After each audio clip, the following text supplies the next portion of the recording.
আসসালামু আলাইকুম, কেমন আছেন সবাই? আশা করি ভালো। আজকে আমি অনেক মজাদার একটি চিকেন বার্গার তৈরি করে দেখাবো। খুবই অল্প খরচে কিন্তু আপনারা বাসায় এই বার্গারটি তৈরি করে ফেলতে পারবেন। রেস্টুরেন্টের থেকে কিন্তু দ্বিগুণ স্বাদে। এখন কিন্তু রেস্টুরেন্টের খাবারটা না খাওয়াই ভালো, কারণ আপনি বাসায় খুব ফ্রেশভাবে তৈরি করতে পারছেন আপনার নিজে দেখে শুনে। বাচ্চারা কিন্তু এই বার্গারটা খুবই লাইক করবে, একদম চিকেনে ভরপুর।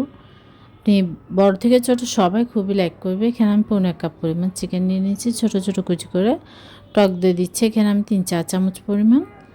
তারপর আদা বাটা 1 চা চামচ, রসুন বাটা 1 চা চামচ। আমি চিকেনের পরিমাপ অনুযায়ী সব কিছু নিয়ে নিচ্ছি। আপনাদের যদি চিকেনটা বেশি পরিমাণে হয়ে থাকে তাহলে আপনারা সব কিছু বাড়িয়ে নেবেন। এখানে আমি মরিচ গুঁড়া দিয়ে দিলাম 1 চা চামচ পরিমাণ। মাংসের মশলা দিয়ে দিচ্ছি আধা চা চামচ পরিমাণ। গোলমরিচ গুঁড়া দিচ্ছি সামান্য।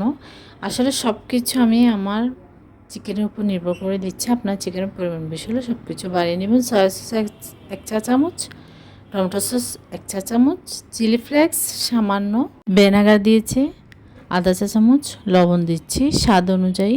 দিয়ে সব কিছু ভালো করে মেখে নিব। সব কিছু কিন্তু খুব ভালো করে মিক্স করে নেবেন যেন চিকেনের মধ্যে সব মশলা ভালোভাবে ঢুকে। এবার আমি চিকেনটা রেখে দেবো মেরিনেট করে জাস্ট 15-20 মিনিটের জন্য। বেশি সময় রাখতে হবে না, এটা আপনারা চাইলে 5 মিনিট 10 মিনিট রেখেও এটা তৈরি করে নিতে পারবেন যদি হাতের সময় কম থাকে। কারণ আপনার মেরিনেট করে রাখলে কী হয়, চিকেনটা খুবই জুসি হয়, একদম মশলাটা ভালোভাবে চিকেনের মধ্যে ঢুকে, যার জন্য এটা একটু মেরিনেট করে রাখলে ভালো। এবার আমি চিকেনটা কিন্তু রান্না করে নিচ্ছি। তেলের পরিমাণটা কিন্তু অল্প পরিমাণ দিবেন, বেশি দিবেন না, তাহলে কিন্তু আবার চিকেনটা একদম বেশি অয়েলি হয়ে যাবে। অল্প পরিমাণ দিয়ে কিন্তু আমি চিকেনটা ভেজে নেব। আপনারা চেষ্টা করবেন একটু মোটা হাঁড়িতে চিকেনটা রান্না করার জন্য, তাহলে তেলের পরিমাণটাও কম লাগে। দেখুন চিকেন থেকে কিন্তু কিছুটা পরিমাণ পানি বের হয়েছে, সে পানিতেই কিন্তু আমি চিকেনটা রান্না করে নেব। এখানে কোনো আমি এক্সট্রা পানি অ্যাড করব না, যেহেতু চিকেনটা ছোট ছোট টুকরা করে আমি নিয়েছি। পেঁয়াজ দিয়ে দিলাম এখানে আধা কাপ পরিমাণ। কুচি করা পেঁয়াজটা আমি পরে দিয়েছি, কারণ প্রথমে দিলে পেঁয়াজটা একদম নরম হয়ে যায়, তাই আমি পরে অ্যাড করলাম যেন একটু ক্রাঞ্চিনেসটা থাকে, খেতেও ভালো লাগে। তাই দেখুন আমার কিন্তু চিকেনটা প্রায় হয়ে এসেছে। আমি তাও আবার একটু ঢাকনা দিয়ে দিলাম যেন একটু ভাজা ভাজা হয়ে যায়। আমি এখানে আবার 1 চা চামচ পরিমাণ টমেটো সস অ্যাড করেছি, কারণ টমেটো সসটা অ্যাড করলে বার্গার বলেন শরমাই টাইপের খাবার কিন্তু বেশি টেস্টি লাগে। এবার আমি ধনিয়া পাতা দিয়ে দিলাম। এটা আপনারা চাইলে করতে পারেন, যাদের ভালো লাগে না তারা এটা না দিলেও চলবে। এবার আমি লাস্টে একটু চিজ দিচ্ছি, মোজারেলা চিজ, কারণ বার্গারের মধ্যে তো চিজ দিলে একটু বেশি টেস্টি হয়। সমস্যা নেই, এটা আপনাদের হাতের কাছে যদি না থাকে তাহলে আপনি এটা স্কিপ করতে পারেন। এটা ছাড়াও কিন্তু আপনারা চিকেন দিয়ে কিন্তু অনেক টেস্টি হয় বার্গারটা, ট্রাস্ট মি। তাই আপনারা এইভাবেও নর্মালভাবে আপনারা খুব এটা তৈরি করলেও কিন্তু এটার স্বাদটা অনেক মজা আসে, ভালো আসে। দেখুন আমি চিজটা দিয়ে দিলাম, দিয়ে আমি একটু ঢাকনা দিয়ে দিলাম যেন চিজটা একদম গলে মেল্ট হয়ে চিকেনের সাথে একদম মিশে যায়। দেখুন মাশাআল্লাহ আমার কিন্তু চিজটা গলে গিয়েছে চিকেনের মধ্যে। এবার আমি ভেজিটেবলগুলো একটু সটে করে নিব। আমি বার্গারের মধ্যে যে ভেজিটেবলগুলো ইউজ করবো, এখানে আমি বাঁধাকপি ক্যাপসিকাম নিয়েছি, সামান্য একটু লবণ দিয়ে দিলাম,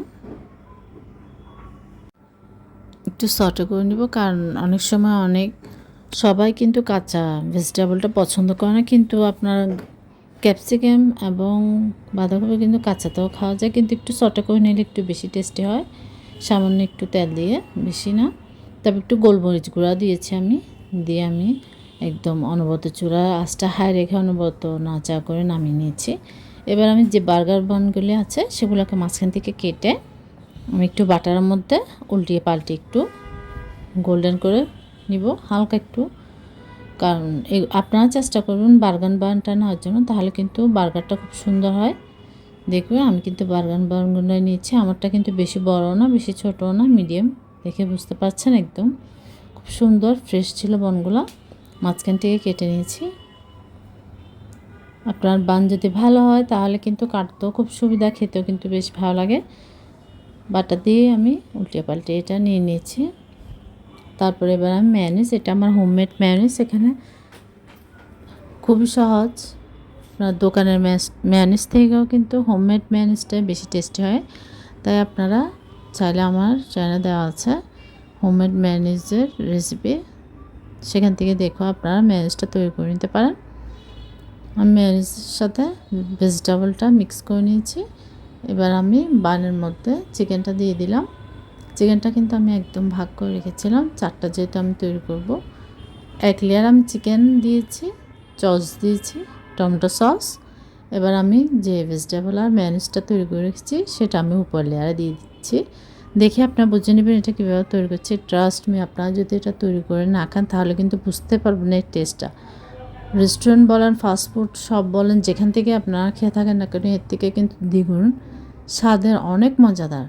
বাচ্চারা তো এটা একদম খুবই লাইক করবে, তাই এটা অবশ্যই তৈরি করবেন। আর আমাকে কমেন্ট করে জানাবেন কেমন হয়েছে। আশা করছি আপনাদের সবারই ভালো লাগবে। ভালো লাগলে অবশ্যই ট্রাই করবেন, আর আমার চ্যানেলটি সাবস্ক্রাইব করবেন। পাশে থাকা বেল আইকনটি প্রেস করে দেবেন, নোটিফিকেশান অন হয়ে যাবে, নিত্য নতুন ভিডিওগুলো আপনারা দেখতে পারবেন। দেখুন মাশাআল্লাহ কতটা সুন্দর হয়েছে, একদম পারফেক্ট। এই সহজ রেসিপিতে আপনারা অবশ্যই ট্রাই করবেন। ভুল ত্রুটি সরি। আল্লাহ হাফেজ, আসসালামু আলাইকুম। সবাই ভালো থাকবেন, সুস্থ থাকবেন।